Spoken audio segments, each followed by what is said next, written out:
A continuación, me imagino que conectarán ahora con el Comité de Ética Asistencial de Teruel, el título de su comunicación es Actuaciones llevadas a cabo por el CEA de Teruel en relación a la Ley Orgánica 3/2021 de regulación de la eutanasia. Y va a hablar Silvia Benito Costell, pediatra del Hospital Obispo Polanco y vocal del Comité de Ética Asistencial de Teruel. Bueno, pues como me han presentado ya, muy buenas tardes. Soy Silvia Benito, soy pediatra del Hospital Obispo Polanco de Teruel y vocal del Comité de Ética del sector Teruel. También quiero presentar a mi compañera Concepción Gómez Cadenas, que es enfermera en el Centro de Salud de Villel y es la presidenta de nuestro comité. Y lo que queremos exponer en esta comunicación son las actuaciones llevadas a cabo por nuestro comité en relación a la Ley Orgánica de Regulación de la Eutanasia. Este es el índice que voy a seguir. Iniciaremos con el estudio sobre las actitudes de los profesionales sanitarios con colegio profesional en Teruel con relación a la eutanasia. Posteriormente hablaremos de la charla coloquio que realizamos, luego un estudio post-charla y para finalizar el informe que realizamos acerca de lo que habíamos obtenido, los resultados. En el 2020, la proposición de ley orgánica de regulación de la eutanasia inicia los trámites para su aprobación en el Congreso de los Diputados. Esto es lo que hizo que desde el Comité de Ética Asistencial del sector Teruel quisiéramos hacer un estudio sobre las actitudes de los profesionales sanitarios con colegio profesional en la provincia de Teruel, tanto profesionales de enfermería como profesionales de medicina colegiados en Teruel con relación a la eutanasia. Realizamos un estudio observacional, descriptivo y transversal en los meses de enero y febrero de 2021, cuya población de estudio, he dicho, eran los profesionales de medicina y de enfermería colegiados en Teruel. Se envió un correo electrónico a todos los profesionales colegiados, invitándoles a participar de forma voluntaria y entre los que aceptaron la participación, que fueron aproximadamente 100 profesionales de enfermería y 60 de medicina, enviamos un cuestionario mediante la plataforma de Google Forms para que rellenaran, para que nos contestaran a las preguntas. Este cuestionario es similar al que había sido ya realizado en otras comunidades autónomas. Para esto quiero agradecer a Taira Velasco, que es la presidenta de la Comisión Deontológica del Colegio de Enfermería de la Comunidad de Madrid, que fue la que nos facilitó dicho cuestionario para poder así luego comparar resultados. Las primeras preguntas iban encaminadas a conocer el perfil del entrevistado en cuanto a sexo, edad, profesión, ámbito de ejercicio profesional, religión, profesional y formación en bioética y cuidados paliativos. En cuanto a las preguntas más concretas de eutanasia y suicidio médicamente asistido, vemos que la mayoría de los profesionales, tanto de enfermería como de medicina, creen que la razón más importante que lleva a una persona enferma a pedir terminar con su vida es perder su autonomía física completa y la libertad como persona, seguido de sentir un dolor físico insoportable. En tanto los profesionales de enfermería como los de medicina, cuando se les preguntaba si creen que cada persona tiene derecho sobre cómo quiere vivir y elegir cuándo quiere morir, contestaban la mayoría de ellos que sí o creían que sí. También contestaban sí o creen que sí a la pregunta ¿les parece bien que se esté regulando la eutanasia en España? Y a la mayoría de los profesionales, tanto de enfermería como medicina, les parecía que sí o creían que sí, les parecía bien que se estuviera regulando también el suicidio médicamente asistido en España. En cuanto a las preguntas acerca de la información y aplicación de la eutanasia y suicidio médicamente asistido, cuando preguntamos quién debería darle la información sobre la eutanasia o el suicidio médicamente asistido a un paciente que solicita ayuda a morir, vemos en la gráfica que la mayoría de los profesionales de enfermería, 3 de cada 4, comentan que conjuntamente el profesional de medicina y el de enfermería. También la mayoría de los profesionales de medicina opinan así, pero en un porcentaje que se ve algo menor.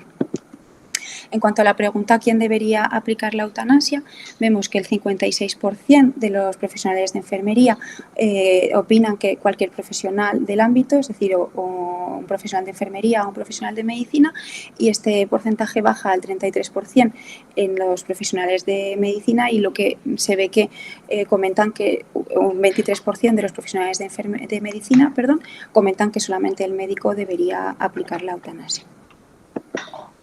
En cuanto a las preguntas encaminadas al conocimiento acerca de la terminología de final de vida, a la cuestión provocar la muerte de un paciente de forma directa e intencionada en un contexto de sufrimiento debido a una enfermedad incurable que la persona experimenta como inaceptable sin que haya una solicitud expresa por su parte, vemos que, aunque la respuesta correcta es homicidio por compasión, la mayor parte de los profesionales, tanto de enfermería como medicina, están contestando eutanasia, con lo cual vemos aquí una necesidad de actividades formativas para aclarar estos conceptos. Por otro lado, en la cuestión con relación a la sedación paliativa, señalé la respuesta correcta, vemos que la mayor parte de los profesionales están contestando adecuadamente, ya que la respuesta correcta es su objetivo es aliviar un síntoma refractario, pero aún se ve que hay profesionales que no tienen claro exactamente el concepto o la terminología de sedación paliativa. En cuanto a la objeción de conciencia, podemos ver que la mayoría de los profesionales opinan que sí o creen que sí. Todos los sanitarios debemos tener derecho por ley a negarnos a llevar a cabo la eutanasia o el suicidio médicamente asistido si son prácticas contrarias a nuestras creencias, pero cuando preguntamos concretamente por si solicitarían la objeción de conciencia, la mayoría dicen que no la solicitarían o creen que no la solicitarían. La segunda parte es la charla coloquio que titulamos Reflexión ética acerca de la Ley de Regulación de Eutanasia que debemos conocer los profesionales. En esta charla contamos con varios ponentes. Estoy escuchando otro ruido, no sé si se me oye a mí bien. ¿Se me oye bien?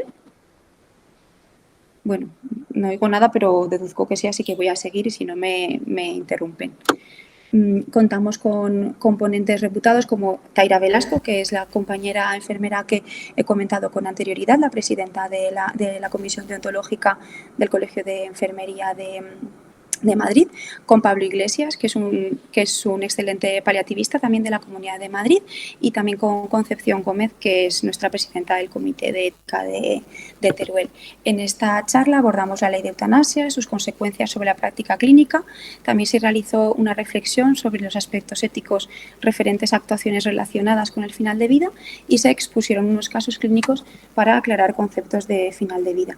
Hemos de decir que tuvo una gran aceptación, ya que se conectaron aproximadamente 200 personas, lo realizamos mediante teleformación y aunque la duración prevista inicial había sido de unas 3 horas, la parte del debate, la parte del coloquio se alargó bastante, aproximadamente 4 horas de charla.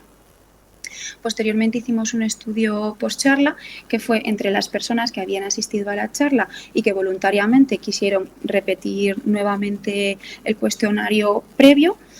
Pues así es como obtuvimos nuestros resultados. Hemos obtenido bastantes resultados, sin embargo, me voy a centrar en los que nos han resultado un poco más importantes por la diferencia pre- y post-charla que se ve sobre todo en cuanto a la terminología de final de vida. Como recordáis, en la primera cuestión, que la respuesta correcta era homicidio por compasión, que vemos que muchos de los profesionales habían confundido con eutanasia. Es cierto que sigue habiendo cierta confusión, como se puede ver en los porcentajes, pero ha aumentado mucho tanto en los profesionales de enfermería antes de la formación, que es la barra azul, y después de la formación, que es la barra naranja, ha aumentado mucho la cantidad de respuestas correctas. Con relación a la sedación paliativa, ya habíamos visto que la mayoría de los profesionales habían contestado correctamente. Vemos que se ha aumentado un poco este porcentaje de aciertos, digamos. Aún sigue habiendo gente que sigue no teniendo claro de todos los términos. Silvia, 2 minutos. Sí, Vale, minutos gracias. Lo que pone de manifiesto pues que seguimos necesitando actividades formativas. En cuanto a la solicitud de objeción de conciencia, lo único que podemos ver que llama un poquito más la atención es que en los profesionales de enfermería hay más profesionales que opinan que creen que no solicitarían la objeción de conciencia y ha disminuido los que creen que sí solicitarían la objeción de conciencia. En el informe del Comité de Ética Asistencial del sector Teruel, lo que expusimos fueron informes de otros comités, comisiones, sociedades y asociaciones, así como nuestros resultados y también la comparación con resultados de otros estudios. Lo tenemos tanto en formato PDF como impreso y ha sido enviado enviado a diversas sociedades científicas y también creemos que ha tenido mucha aceptación. Para terminar, estas son nuestras propuestas. Una máxima difusión de la ley, tanto a profesionales sanitarios y a los ciudadanos, promover formación y formar en los escenarios de final de vida, documentos de voluntades anticipadas y en planificación anticipada de decisiones, garantizar el acceso a cuidados paliativos y a las ayudas sociales a todas las personas, asegurar en el procedimiento para la realización de la eutanasia o suicidio médicamente asistido la voluntad de decisión de la persona, libre tanto de influencias internas por psicopatologías o externas como pueden ser las socioeconómicas. Asegurar que la Comisión de Garantía y Evaluación sea un organismo orientado a la verificación de que el caso cumple las características exigidas por la ley, con el máximo rigor y transparencia, mínima invasión de la intimidad y máxima confidencialidad. Una participación muy importante de los profesionales de enfermería en todo el proceso y que sus actuaciones queden claramente definidas en los protocolos. Los comités de ética pueden ofrecer ayuda al paciente, al sanitario y a los miembros de la Comisión de Garantía y Evaluación mediante actividades formativas, mediante asesoramiento de los casos que precisen una valoración ética. Y para finalizar, objeción de conciencia no institucionalizada ni genérica, ya que es una opción estrictamente personal, pero se debe asegurar una estricta confidencialidad también. Muchas gracias, esto es todo lo que os queríamos. Muchas gracias, Silvia. Tema importante, tema de actualidad. Espero que haya preguntas sobre este tema que presenta la comunicación de Teruel.